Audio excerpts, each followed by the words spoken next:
Now in Los Angeles is City Councilmember Nithya Raman, a Democratic Socialist who is running for mayor and is challenging incumbent Karen Bass in November.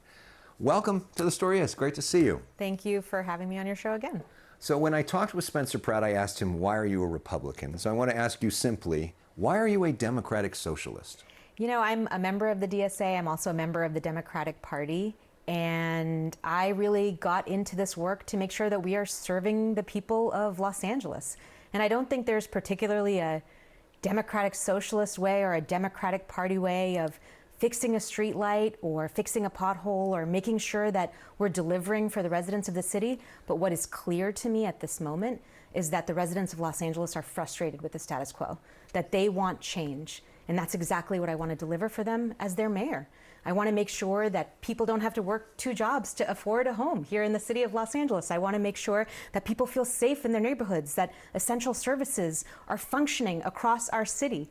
And if that's a Democratic Socialist vision of Los Angeles, so be it. But that's the city I want to deliver for these residents. But you choose to be a Democratic Socialist and to be a part of that. Why? Why a Democratic Socialist and not just a regular Democrat? You know, here in Los Angeles, the DSA was the only place where people were really talking about tenants' rights and renters' rights in the context of a political movement.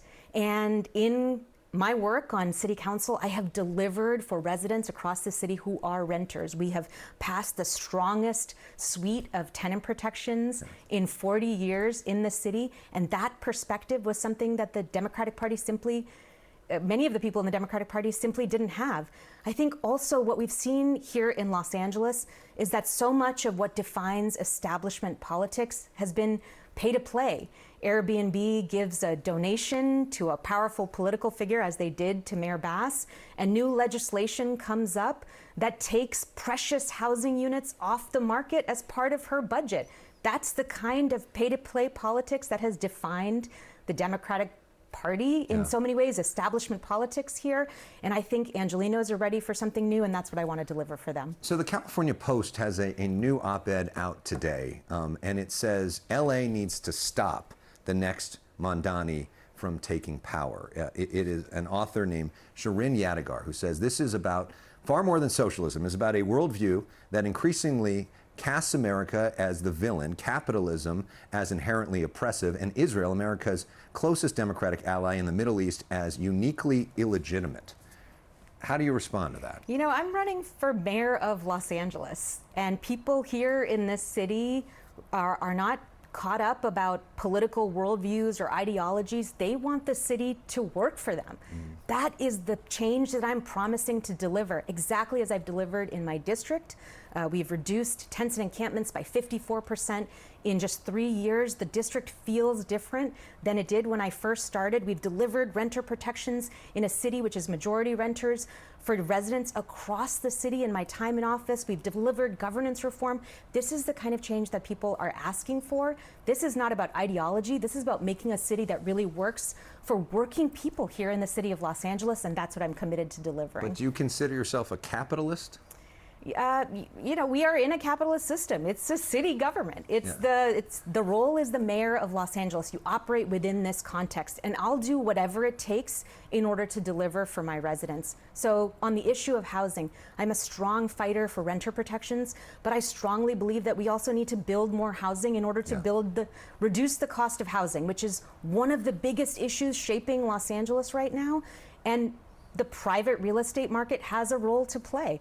I will do anything it takes and put into place any policy that we need to in order to make sure that Los Angeles is a more affordable, more ambitious, a more functional city for its residents. That's the mayor that I want to be. So there is a big issue happening here in Los Angeles in the Boyle Heights neighborhood. There was this massive fire, and now there is left behind 85 million pounds of rotting food that smells really bad. It's unhealthy air for the community. Mayor Bass put out 2 executive orders that require the owner of Lineage Warehouse to put out a comprehensive plan for removal of rotting food within 45 days. She says that's the fastest that she can legally do this. How would you handle this differently if you were mayor? You know, people deserve clarity and answers about how they can keep themselves safe and how they can keep their families safe during a crisis. I think firefighters, the council office, people were working hard on the ground to address immediate needs. And we saw that happening. But as smoke poured into Boyle Heights and into the surrounding neighborhoods, there was contradictory evidence being shared about whether that smoke was dangerous or not. The mayor said the smoke was not dangerous, contradicting information from public health officials and from air quality management experts. People need accurate, clear information about how they can keep themselves safe, how they can keep their families safe, how they can keep their children safe during a crisis. That's the minimum that a city needs to provide. That is what I will provide as mayor. The mayor is responsible for emergency response in the city, and I will take that responsibility extremely seriously. Well, this is such an important race. We look forward to hopefully many more conversations in the months ahead. Nithya Raman, thanks for coming in tonight. We really appreciate it. Thank you so much for having me.